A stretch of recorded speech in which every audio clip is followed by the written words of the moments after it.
What up, friends? We are back here on another edition of The Drive for oddschecker.com/US. I am Geoff Fienberg, joined as usual by Andy Lack. Before the big excitement of the Masters next week, there's probably an opportunity to catch a big ticket this week. TPC San Antonio, Valero Texas Open. Andy, it's been very kind to Longshots in the past. This current landscape in golf hasn't, but we got some in Florida. Big ticket coming in Texas. What do you think?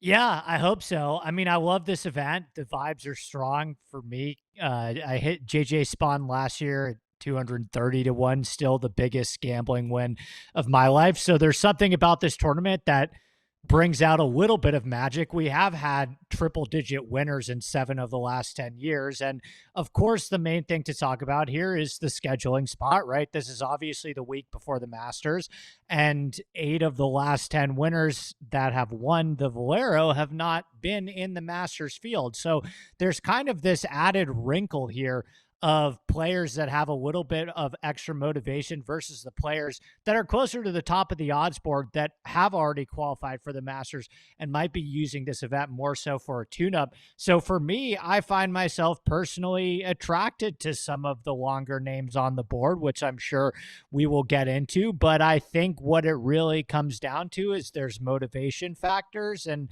something about this event seems to bring out a little bit more as we have seen the past decade, a little bit more variance for whatever reason. So most of the players near the very top have, gotten their invitation for Augusta next week, but it's also important. Maybe we see some withdrawals this week as Hatton battling maybe a wrist hand injury. Not so much focused on that one. Hideki, always possible, withdrew from his Friday match play last week over in Austin. Hatton is the favorite, 13 to 1 over at FanDuel, followed by Corey Connors in at 20. Fowler, if you want to see a Disney movie, then you bet and cheer for Rickie Fowler this week. I'd love to see the Disney movie. I'm just not betting on the Disney movie. Although I will say, a lot of people might assume this number is reputation based. The stats show, the models are showing this week, Rickie kind of deserves this exact place on the odds board, crossing into the 20s. We have Siwoo Kim. He's been more consistent than ever with a win on the season, at least, more consistent than the boomer bust of the past. Hideki, I mentioned, at 25. Taylor Montgomery in at 30. And let's round it out a little higher. We'll go through 35. Chris Kirk in at 31. Kuchar, a lot of those Fowler storylines in a poor man's version onto our boy Cooch. Davis Riley, young gun, hoping to smash a ticket. He comes in at 34 to 1, as low as 25 on that odds checker grid. Yeah, at the top of the board, like, I find myself moving a bit past some of the names that are already qualified for the Masters. Fowler is probably the most enticing to me. The 20 is a little bit short, I would say, and Fowler and Montgomery at 28 are the only two guys below 30 that haven't already qualified for the Masters. You have to imagine, despite the course fit being quite strong for Hatton, Connors, and Siwoo, I mean, all three of those guys make up the top 5 of the statistical model that I created. I still find myself going a little bit deeper. I think I would probably start in that Matt Kuchar and Davis Riley range, a little bit above 30. But what about you? I mean, I feel relatively comfortable skipping the top guys and probably finding a lot of names in that next range between 30 and 100. Yeah, so if I were to pick someone at the lower part of the odds board this week, it would be those two young guys. I get cocky. I'd like to call a shot. So for me, if I was asked to make a pick up there, it would be Riley. It would be Montgomery. Those would be the two guys under 40 to 1, but no bets there for me. Once we cross 40, though, Andy, 40 and above, pretty much 40 to 100, there's a cavalcade of internationals in the middle of this zone here that my eyes were drawn to immediately. Matt Wallace off a great win. I'd argue some of the 50 still hanging around on the odds checker grid. The consensus number is 40. Kind of seems more than fair for a guy who's shown a history of running form, winning, putting wins on top of each other in Europe. Wouldn't shock me one bit. It's the New Zealand native, the boomer bust that is Ryan Fox, has my attention.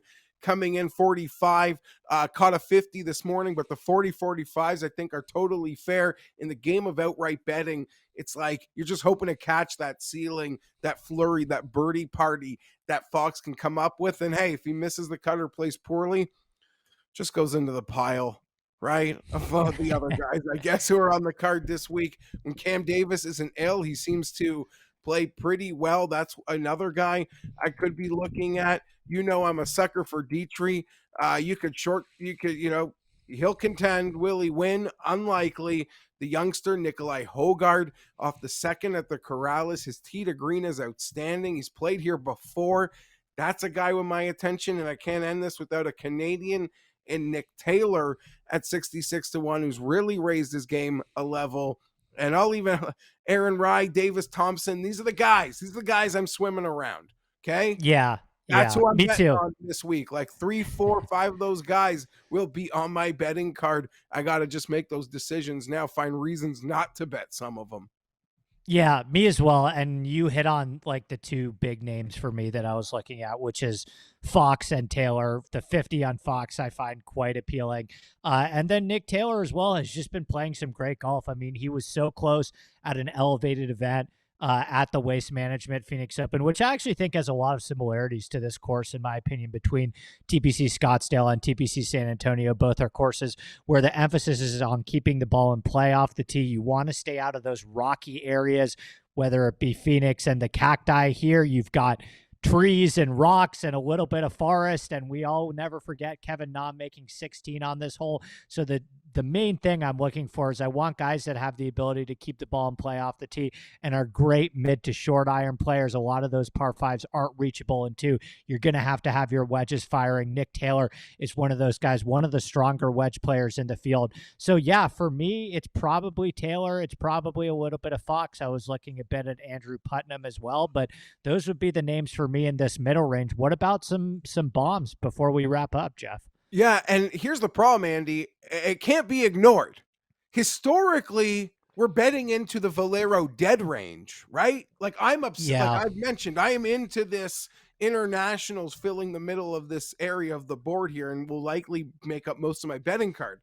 But we've either seen like your Jordan Spieth or some high-end player take it, or the insane triple digits. So that's my worry, and that I'm just donating to the dead zone in Valero. But I can't resist. I love to build a golf card. We love to do it. We have fun. We catch the biggest number we can using that odds checker grid. So let's get over to the long shots, the super bombs this week. Just in front, Will Gordon, his number appears to be all over the place, as high as 85-1, as low as 60.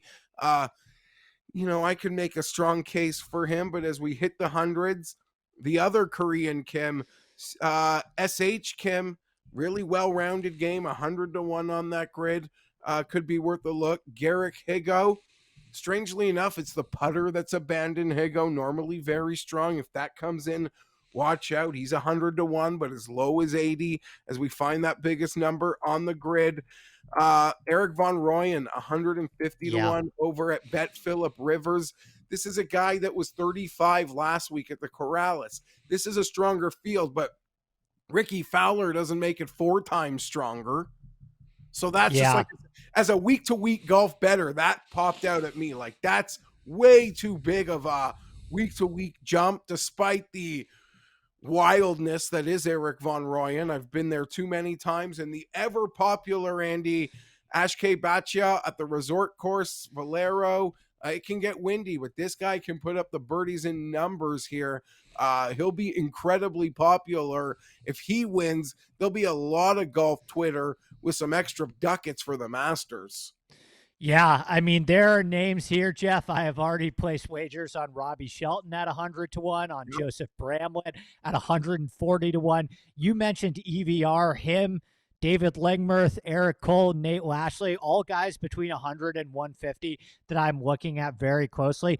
I just think that this is an appetizing range, and some of the guys that you can find in the triple digits, I don't think there's that great of a difference between some of these guys at 100 and some of the guys that are priced in the 50s and 40s and 60s. So I actually think there's a lot of value on this board. Like I said, the 2 wagers that I've made thus far are Shelton at 100 and Bramlett at 140, but I'm really circling that EVR 150 as well. I think that was a good sell, and he'd probably be the other name that I would gravitate to as soon as we finish off here, my friend.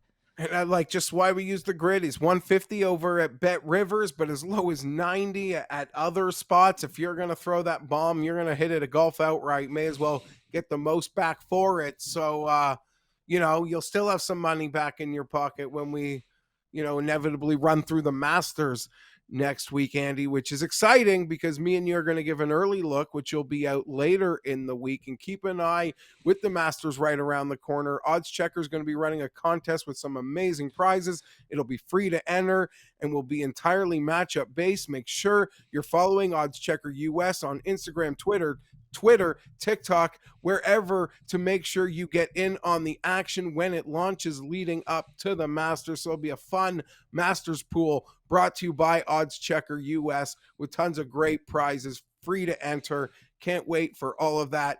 Tigers playing, it just adds a whole layer to everything, Andy. Can't wait to break the Masters down with you later in the week.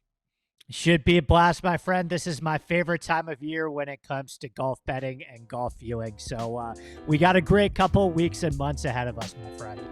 All the best. Smash that like button. Oddschecker.com/US for the drive. That's Andy. I'm Geoff. We're out.